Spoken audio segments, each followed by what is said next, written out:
Muy buenos días. Muy buenos días. Eso. Buenos días, pastor. Buenos días, profesor. Muy bien. ¿Estamos ok para grabar? Sí. Ok.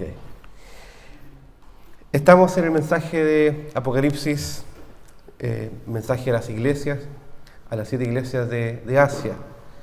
La iglesia que están actualmente lo que sería hoy Turquía, ¿ya? ¿Se recuerdan las series que han visto? ¿Ya? Estambul, esos lugares por ahí. El Señor le habla a la iglesia por medio del ángel que le da un mensaje a Juan para compartir este mensaje de manera fiel, de manera verdadera, a estas 7 iglesias que están sufriendo.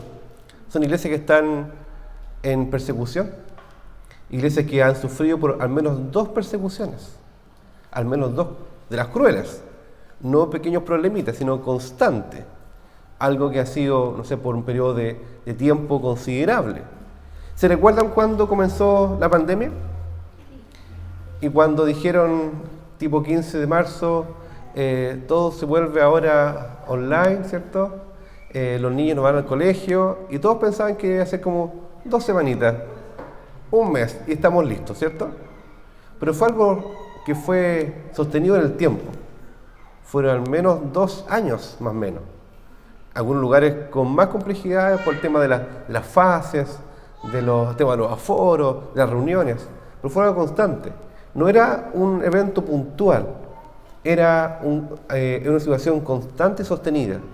Lo mismo pasó, pero en persecución, con estas iglesias, que fueron perseguidas de manera constante por al menos 2 periodos largos de sufrimiento. Entonces, estas iglesias eran iglesias que venían sufriendo, iglesias que venían con dificultades, que venían con dolor y que necesitaban, obviamente, del mensaje de renovación del Espíritu Santo para seguir haciendo la vida misional. Nos preguntamos entonces, ¿por qué le manda este mensaje a cada una de las iglesias? De hecho, este mensaje, el de hoy, es a la iglesia de Éfeso, que ustedes ya conocen de alguna forma porque hay una carta escrita por Pablo a esta iglesia, ¿cierto? ¿Cómo se llama la carta escrita a Éfeso? Efesios, ¿cierto? Por si no sabían, ¿cierto? Y además podemos ver cómo el Señor empezó a obrar en esta iglesia, en la historia de la iglesia, cómo se conformó por el libro de los Hechos. Y ustedes pueden buscar ahí Hechos 19, por ejemplo, de cómo Pablo enseñó ahí por un periodo de 2 años, de día y de noche. O sea, fue un ministerio perseverante. Entonces, esta iglesia fue plantada primeramente por Pablo. Pablo no es que le mandó solamente cartas a esta iglesia, sino que estuvo ahí, enseñó a la iglesia, modeló su vida a la iglesia, los discipuló de manera profunda, potente. Estuvo ahí, tenía las bases sólidas, escriturales, y también las bases sólidas de cómo se debe vivir la vida de iglesia.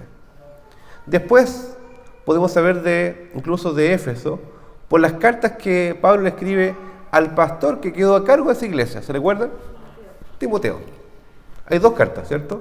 Primera carta de Timoteo y la segunda de Timoteo. También podemos ver ahí mucha información acerca de Éfeso. Y además sabemos entonces que Pablo la pastoreó, Timoteo la pastoreó, y además Juan, el apóstol, vivió en Éfeso antes de estar en la isla de Patmos. O sea, fue una iglesia bastante pastoreada, ¿cierto? Podríamos decir que estaba con el apóstol Pablo, Timoteo, ¿cierto? Y además el apóstol Juan, que pastoreó a esta iglesia. Entonces esta iglesia es una iglesia que tenía cierta fama por los fundadores, ¿por cierto? Puede decir, no, nosotros nos planteó Pablo, y además Timoteo, y además Juan nos pastoreó. Esta era una iglesia que ya tenía al menos unos 40, 50 años de vida. 40 a 50 años de vida.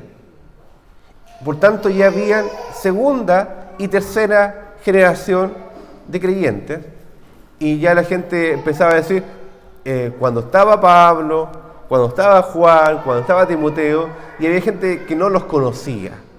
Estaban los nietos de, estaban los nietos de, los hijos de. Entonces, vemos que el contexto de esta iglesia es una iglesia de tercera generación. Vamos a ver acá, primero, Jesús, por medio del ángel, les dice quiénes son. Después, y quién es Jesús con ellos. Después, como en cada una de los mensajes a las iglesias, les señala las cosas buenas que tienen, ¿cierto? Las virtudes que tienen por la gracia de Dios. Después, los llama al arrepentimiento, señalándole la debilidad que tiene. Y en último lugar, les dice, ¿sabes qué? Te hago una promesa de victoria, de disfrutar del máximo bien que es Él mismo. Entonces, partamos. Dice, escribe al ángel de la iglesia en Éfeso. Escribe lo que tienes que decir a esta iglesia, que no solamente al encargado de la iglesia, sino que también a cada uno de los miembros de la iglesia. Por tanto, si uno lo aplica rápidamente a nuestro contexto, el mensaje no solamente sería para mí, y también es para mí, y también es para ustedes. No es exclusivo, es para cada uno de nosotros. Y no solamente lo de Éfeso, sino que después lo que viene a Esmirna, a Pérgamo, porque dice, el que tiene oído, oiga lo que el Espíritu dice a las iglesias. A estas iglesias, pero además podemos aplicarlo a la iglesia universal, nosotros. Dice, el que tiene las 7 estrellas en su diestra, el que anda en medio de los 7 candeleros de oro, dice esto. Y uno se preguntará entonces, ¿y quiénes son las 7 estrellas? Complicado, porque Apocalipsis, quizás qué querrá decir, está algo oculto ahí. ¿Y quiénes son los candeleros?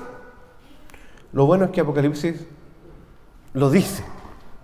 Y no hay que estar inventando cosas. El versículo anterior, capítulo 1, dice lo siguiente. El misterio revelado, no un misterio oculto, misterio revelado. Eso significa Apocalipsis, revelación, algo que ya está dado a conocer a la iglesia.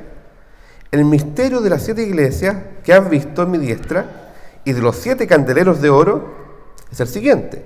Las 7 estrellas son los ángeles de las 7 iglesias, o los mensajeros de las 7 iglesias. Y los 7 candeleros que has visto son las 7 iglesias. Y acá dice que el que tiene las 7 estrellas, o sea, los mensajeros en su diestra, y dice que el Señor anda en medio del candelero. ¿Y quién es candelero? La iglesia. El Señor anda en medio con su Espíritu Santo. El Señor está en medio nuestro. Y de hecho es la promesa que Jesús hizo. Y de predicar, ¿cierto? Y yo estaré con ustedes hasta el fin del mundo. Entonces, vemos que Jesús, en primer lugar, está con su iglesia. Está cuidando de quienes cuidan la iglesia. Y además está en medio de la iglesia. No la deja sola, no la deja tirada ni botada.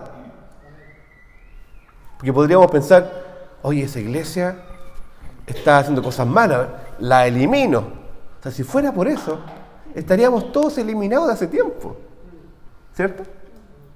Por la misericordia del Señor, no hemos sido consumidos. No solamente como iglesia, sino como cada uno de nosotros. Por la misericordia del Señor, no hemos sido consumidos. Pero Él dice, yo estoy con ustedes y en ustedes y los tengo en mi diestra. Y es un motivo de consuelo. El pensar que están en persecución. Han sufrido al menos 2 largas persecuciones. El pensar que hay incluso enemigos fuera. Hay falsos apóstoles. Uno podría decir, oye, qué terrible lo que está pasando. Pero el consuelo es, yo estoy con ustedes. Y yo me paseo en medio de ustedes. Ustedes no están solos. La obra que están haciendo no la hacen por nada ni nadie más que por mí. Y por mí no solamente por causa de, sino también porque Él la sostiene, Él la sustenta y la cuida. ¿Se recuerda cuando Jesús dijo que Él no va a dejar que nadie se pierda de lo que el Señor les ha dado. Es lo mismo. Su iglesia es exactamente lo mismo. Él va a continuar la obra que Él comenzó. Y qué bueno, parte con un mensaje de consuelo. Yo estoy con ustedes, en ustedes, mi paseo en medio de ustedes no los he abandonado. Mi espíritu está en medio de ustedes. Y después dice algo que es para el consuelo de esta iglesia. Esta iglesia ha sufrido, esta iglesia ha trabajado, ya lleva casi 50 años de vida. Esta iglesia ha sido el pilar de la iglesia de Éfeso. No solamente probablemente era la primera carta por un tema logístico de entrega, sino porque era la iglesia más antigua. Y además era la iglesia que había sustentado a las otras iglesias. Había plantado otra iglesia probablemente. Y le dice algo hermoso. Yo conozco tus obras. Yo conozco lo que has hecho. Y aquí no era, uno podía decir malas obras, buenas obras. Pero en este caso eran muy buenas obras. Yo conozco tu trabajo, yo conozco tu servicio, lo que has estado haciendo, yo lo sé. Y eso se contrasta con que a veces uno hace cosas y dice, esto nadie lo ha visto. Nadie sabe lo que hago. Nadie ni siquiera me lo agradece. Nadie sabe, dice, oye, bien lo que hiciste, uno buscando aplauso, pero alguna vez, un dedito para arriba por último, ¿cierto? Y más encima no solamente eso, sino que además me critican, encima. Por último, déjeme tranquilo, ¿cierto? Por último, que no sea tan difícil el trabajo en la iglesia, ¿cierto? Pero viene la palabra de consuelo profunda. Yo conozco. Y conozco profundamente. El Señor dice, yo conozco tus obras. A la iglesia le dice, yo conozco todo lo que tú has hecho. Yo conozco que has servido. Yo conozco que has obrado, que has perseverado. Muy bien, le dice. Siervo fiel, muy bien. Y qué bueno. Y qué bueno escucharlo del Señor. Y no escucharlo de otros. Igual es bueno animar uno a otro, ¿ya? No sean indiferentes tampoco con eso. Sí, también es bueno decir, oye, gracias. La cultura de gratitud, de agradecimiento es muy bueno. Pero si eso no está, por ese motivo, tenga claro que eso, el Señor tiene control de eso. Y Él nos quiere enseñar que lo único que debemos buscar es que Él se nos diga, buen siervo fiel. Por gracia al Señor, en lo poco has sido fiel. En lo mucho te pondré. Y Él le dice a la iglesia, yo conozco tus obras. Y la iglesia debe haber tomado un respiro así. Alguien sabe. Y lo bueno es que el Señor lo sabe, que es el único que importa. Y yo conozco tu arduo trabajo. Si has trabajado no solamente mal, has trabajado duro. Has trabajado firme. No has dejado de trabajar. Y has sido paciente. Y qué bueno, yo conozco eso de ti. Y qué bueno. Cuando uno siente a veces que, oye, esta cosa está muy pesada. Y he trabajado duro. Y esto ya es muy difícil. Y sube la intensidad de la prueba, de la presión, de la carga. El Señor te dice, yo conozco tus obras, tu arduo trabajo y tu paciencia. No solamente lo que has hecho, sino también lo has hecho con paciencia. Esperando el fruto. A veces no se ve fruto, pero esperando el fruto. Que algún día va a llegar. ¡Qué bien! Sería lindo que el Señor nos dijera eso, ¿cierto? Para eso hay que trabajar. Arduamente y con paciencia. ¿Cierto? Pero a veces también nos olvidamos de trabajar. Nos olvidamos de trabajar duramente y con paciencia. Trabajamos poquito. Trabajamos hasta cuando la cosa no es tan complicada. Y trabajamos hasta cuando vemos los frutos. El Señor dice, ¿sabes qué? Esta iglesia, y lo deja escrito para que uno pueda decir, esta iglesia fue una buena iglesia, por la obra del Señor, ha trabajado duro y con paciencia. Punto bueno, ¿cierto? Después hay un segundo punto, no solamente relacionado con lo que se hace, sino también con la doctrina. Y no solamente con la doctrina, sino también con qué hace con la doctrina. Porque esta iglesia ya había sido advertido por Pablo de que iban a venir falsos profetas y falsos apóstoles a introducir doctrinas mentirosas, engañadoras, lobos que quieren dañar al rebaño. Y dice, y ustedes son de aquellos que no pueden soportar a los malos. Y dices, ¿y quién son malos? El texto dice, da el contexto. Se refiere a los que dicen ser apóstoles y no lo son. No los pueden soportar por celo de Dios. Es importante tener un celo de Dios por la verdad, por la doctrina. Es importante. De hecho, con claridad podemos decir que en este momento andan muchos falsos apóstoles enseñando doctrina de demonios, engañadora, buscando que la gente los sirva a ellos. ¿Conoce gente que se llama apóstoles hoy? ¿Les puedo decir algo? Pablo fue el último de los apóstoles. Y él decía, y esto yo me considero casi como un abortivo, por la misericordia del Señor, fui el último de los apóstoles. Y después, nada más. Así de simple, no hay más apóstoles. Algunos dicen, bueno, apóstol en el sentido de enviado. Sí, todos somos enviados, pero no podemos decir que tenemos el oficio apostólico, que es distinto. Entonces, vemos que esta iglesia lo que hacía era probar. ¿Y cómo prueba una iglesia alguien que enseña? Conociendo la palabra. ¿Cómo alguien va a probar y va a examinar a otro si no conoce la palabra? ¿Cómo podríamos hacerlo? ¿Por tincar? Porque yo leí por ahí, yo googleé, yo vi en YouTube. No. Ojo con lo que vemos en redes sociales. El Señor nos llama primeramente a buscar en su palabra. Dice acá, y no puedes soportar a los malos. Tienes un celo por la palabra del Señor. Tienes un celo por quienes predican la palabra. Tienes un celo por quienes enseñan en nombre de Dios. Has probado a los que se dicen ser apóstoles y no lo son.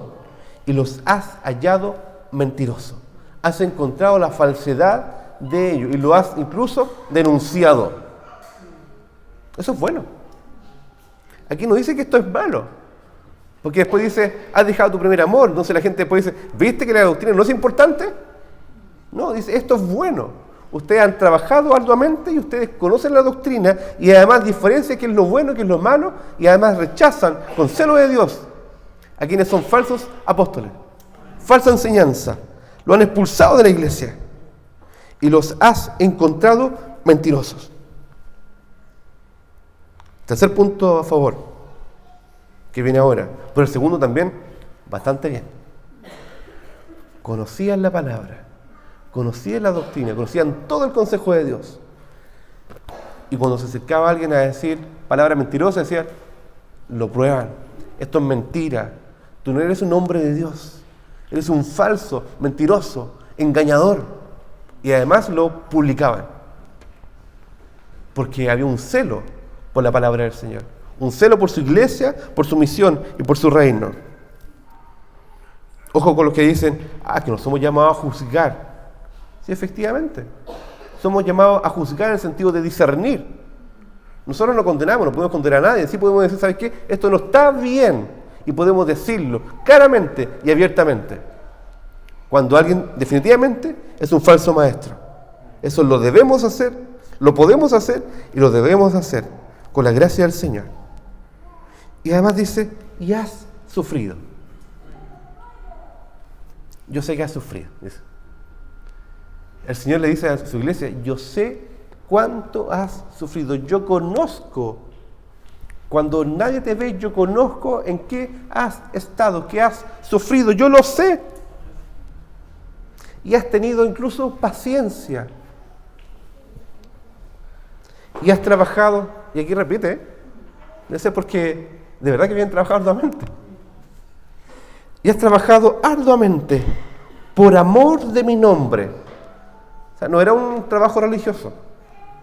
Era un trabajo de verdad, con conciencia de la obra del Señor. Has trabajado arduamente por amor de mi nombre y no has desmayado. En estos 40, 50 años que he tenido de iglesia, no has desmayado, decía la iglesia de Éfeso. Y ustedes, cada uno de ustedes no han desmayado. Tienen una cultura de servicio, una cultura de buenas obras, de arduo trabajo, de paciencia, de fidelidad a Dios. Qué bueno. Todas estas cosas que están acá, hay que dejarlas ahí, guardadita en asterisco. Qué bien. Es lo que debemos anhelar como iglesia. Y cada uno de nosotros debemos anhelar ser como esta iglesia. ¿Trabajar? Sí. Y trabajar arduamente por la obra del Señor. Y no por un sentido legalista, no por un sentido de cumplir puntos, no por un sentido de mostrarle a otro lo cuánto hago, no por el sentido de decir, aquí están todas mis listas de obras, no, porque ojo, muchas veces decimos, la salvación es por gracia, no es por obras, pero porque es por gracia, decimos, da lo mismo lo que hago, da lo mismo si sirvo o no sirvo, no, sí importa, porque fuimos sido salvos para buenas obras. No por causa de buenas obras, sino es una evidencia para buenas obras. Porque podrá decir el uno, yo tengo obra, yo tengo fe. Como decía Santiago. No, las obras son importantes, son el fruto de la relación con el Señor. Por tanto, si tú estás en un contexto en que dices, ¿sabes qué? Yo no me gusta trabajar para el Señor. Oye, te digo algo. Estamos llamados a la misión. Y la misión es trabajo. La misión es trabajo duro también. Lo bueno es que Él está en medio de nosotros. Y que Él no se olvida de nosotros. Id y hacer discípulos a todas las naciones. Y yo estaré con ustedes hasta el fin del mundo. ¡Wow! ¡Qué alegría más grande! Y después viene un pero. Un sin embargo. ¿Me podrían enumerar cuáles son las cosas buenas que tiene esta iglesia? Trabajaban duramente, eran pacientes, ¿cierto? Conocían la verdad del Evangelio y además eran celosos en decir esto es verdadero, esto es mentira, ¿cierto? Y después repite, y has sufrido, y has tenido paciencia, y has trabajado arduamente, y no has desmayado, sigues trabajando. Maravilloso. Pero tengo contra ti, tengo que decirte algo. Tengo que decirlo, dice el Señor. Tengo contra ti algo. Has dejado tu primer amor. A ver, ¿cómo eso? ¿Ha trabajado? ¿Conoce la Escritura? Son celosos, fieles, han sufrido, han desmayado, pero han dejado el primer amor. Lo que ha pasado es que han ido dejando paulatinamente el fuego del Señor. Han ido dejando paulatinamente el sentido último de las cosas, que es amar a Dios por sobre todas las cosas. Amarlo con toda tu fuerza, corazón, mente, con todo lo que somos, con nuestro cuerpo, con nuestra vida, con lo que somos, amarlo con todo. Y uno dice, es el primer mandamiento, obviamente. Han dejado el primer mandamiento. Han trabajado, pero poco a poco han dejado el amor por el Señor. El amor sencillo, de los fundamentos. Y uno se pregunta, ¿y qué significa eso? ¿Qué significa dejar el primer amor? ¿Qué significa eso? Significa que lo primero a veces no es el amor a su gloria. Y además hay una consecuencia. Cuando uno ama a Dios, hay una consecuencia directa. El amor a los hermanos. El amor al prójimo.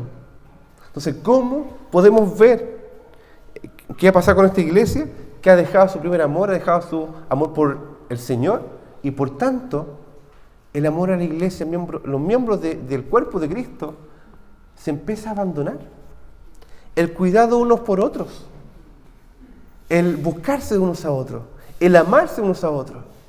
Era una iglesia que empezó a dispersarse, que cada uno sabía lo que tenía que hacer, sabía lo que tenía que decir, sabía a qué tenía que atenerse, pero empezó a dejar la comunión con el Señor, íntima con el Señor, y la comunión entre los hermanos. Eso. Y uno dice, pero eso es muy sencillo, es muy básico, muy fundamental, era elemental, ¿cierto? Y uno se pregunta, oye, eso básico, fundamental, ¿está en mi corazón? ¿Cómo puedo definir mi relación con el Señor hoy? No digo ayer, porque esta iglesia tenía un muy buen currículum, ¿cierto? Que podría decir, es que nosotros hicimos esto, 50 años siendo fieles, pero eso no te sirve para hoy. La pregunta de tu corazón hoy, ¿en qué está tu corazón hoy? No te avales con las cosas que hiciste ayer, ni 5 años atrás, ni 10 años atrás. No, que cuando yo era joven servía al Señor con todo y ahora, no sé. No, que yo ya subí suficiente el año pasado. El año pasado. Es que yo ya di todo ya. ¿Cuándo? Ayer. ¿Y hoy? La pregunta es, ¿cómo está tu relación con el Señor hoy? Hoy. 10:57, 19 de noviembre 2023. Hoy. ¿Cómo está y dónde está tu corazón hoy? ¿Es un corazón burbujeante por el Señor? Que se despierta todos los días, Señor, aquí estoy. Señor, háblame. Señor, úsame. Señor, dime qué tengo que hacer hoy. Que ora, que lee su palabra, que dice, oh, domingo, día del Señor, qué bien, voy a llegar a adorar con mis hermanos. O en su corazón, oh, tengo que ir, me comprometí. Tengo que llevar las cosas a Santa Cena. Tengo que tocar. Tengo que, no sé, poner la silla. ¿Han visto ese meme por ahí? Dice, mamá, no quiero ir al colegio. Pero hijo, tú eres el profesor. Como si dijera, oh, no quiero ir. Oh, pero Nico, tú eres el pastor. No podría decir, ¿sabes qué? Sí, ya, mucho, que otro predique, lean la Biblia. Ahí está el texto, estudienlo. Debe ser en cada uno de nosotros. Qué bueno que vamos a compartir el Señor. Qué bueno que podemos leer su palabra y aprender de la iglesia del Señor. Que el Señor cuida de nosotros. Y Él quiere un día más que estemos con su primer amor, que sea realmente el primero de todo. Que eso se refleje incluso en cómo nos relacionamos entre nosotros los hermanos. Que nos busquemos, que nos miremos. ¿Pueden mirar para el lado? ¿Y para atrás? ¿Quién está? ¿Quién está? ¿Se han visto, no? ¿Se habían visto entre ustedes? ¿Sí? Algunos sí, otros no. De hecho, le voy a pedir que tenga mirada panorámica, ¿ya? Sí, puede, sí. 360, ¿ya? Mírense. ¿Hay algunos de ustedes que no se conocen entre ustedes muy probablemente? Debería haber un gusto y un anhelo de decir, quiero conocer a ese hermano. Quiero saber de él, quiero acompañarlo, quiero amarlo, quiero cuidarlo. ¿Me siguen? Sencillo. Muy sencillo. Una fe sencilla. Hay una canción muy hermosa que pueden buscar, ¿ya? Santiago Benavides, ¿ya? Vendo los CDs afuera.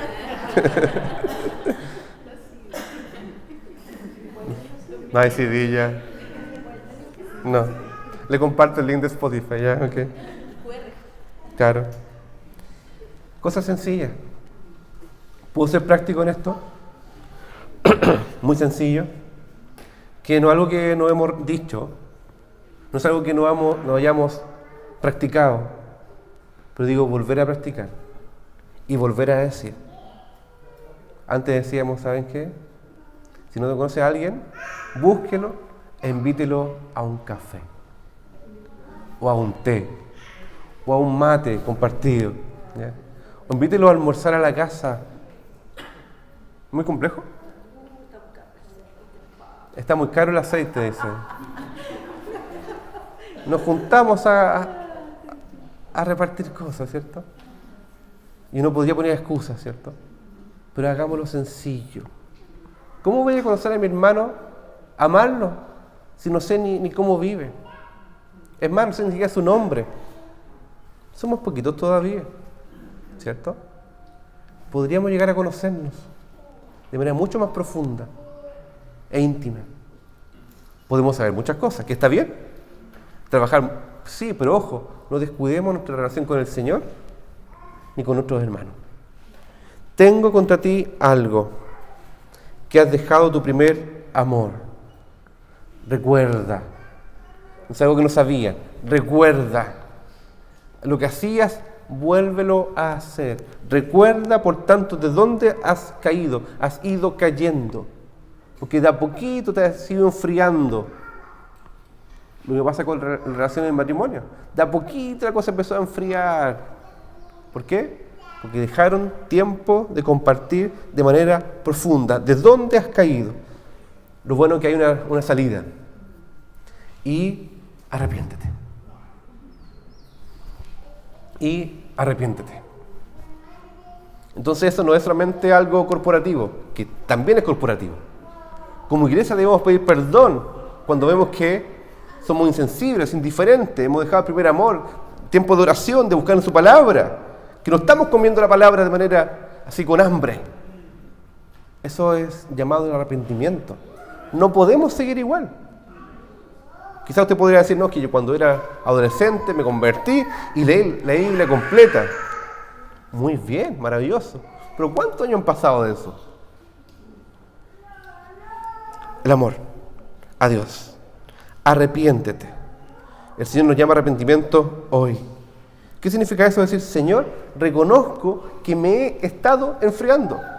Reconozco que no estoy leyendo tu palabra. Reconozco que no estoy orando con el fervor que tú quieres que yo tenga. Reconozco que no estoy haciendo las primeras obras. ¿Qué primeras obras? Amar al prójimo. Amar a mi hermano, yo lo reconozco. Está en el pasado, lo tengo ahí guardado. Y nos da una advertencia. Pues si no, vendré pronto por ti y quitaré tu candelero de su lugar, si no te hubieres arrepentido. Si no, la iglesia no va a ser ya más luz. ¿Se recuerda cuando Jesús oró y decía que sean uno, perfectos en unidad, para que el mundo crea? Y aquí vemos si esto no pasa, van a dejar de ser la sal y luz. Es una advertencia. Y a la otra generación va a perder esto. Pero tienes esto.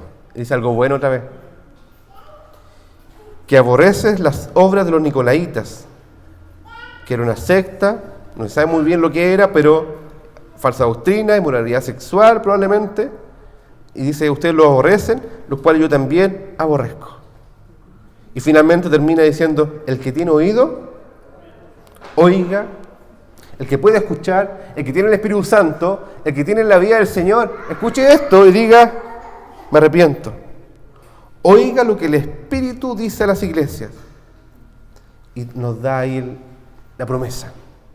Al que venciere, al que saliere vencedor, porque si tú estás en Cristo vas a salir vencedor, le daré a comer del árbol más deleitoso de la vida, el cual está en medio del paraíso de Dios. Hay deleite. Si trabajaste duro, qué bueno. Pero tenéis que tener claro que hay un deleite en Dios. Si has sufrido, hay deleite en Dios. Si has probado la buena doctrina, hay deleite en Dios. Aquí el gran problema de esta iglesia, que dejó de deleitarse. Hizo las cosas sin un deleite. Incluso yo creo que ya hasta sin gozo. y sin esperanza, sin gratitud, sin regocijo. Y eso se nota. Con gozo, sin gozo. Con deleite, sin deleite. Y uno sabe cuando está ya quejumbroso, ¿cierto? He trabajado duro. Sí, para el Señor. Para el Señor lo ha hecho. Qué bueno. Hemos trabajado, para el Señor lo hemos hecho. Y qué bueno, porque un día estaré con Él disfrutando, comiendo con Él, disfrutando con Él. Y también ahora, porque Él no nos ha dejado. Qué bueno. Deleitarnos. Aprender a deleitarnos en el Señor. Y eso es lo que estaba pasando en esta iglesia, que habían perdido el deleite de la comunión con Dios y con sus hermanos. Oremos. Les voy a pedir que se pongan de pie. Señor, estamos ante tu presencia, agradecidos que tú nos hablas, que tú hoy nos ofreces deleite en este momento. Nos ofreces alegría, gozo, esperanza. Y te pedimos perdón, Señor, por todas aquellas veces en que hacemos cosas y nuestro deleite no eres tú, Señor. Cuando sabemos de la Biblia y nuestro deleite no eres tú, Señor. Cuando luchamos por ti, pero no es con deleite, Señor. Queremos pedirte que tu Espíritu Santo haga una obra perfecta en nuestros corazones y nos dé deleite de la comunión contigo y de la comunión con nuestros hermanos. En el nombre de Jesús. Amén.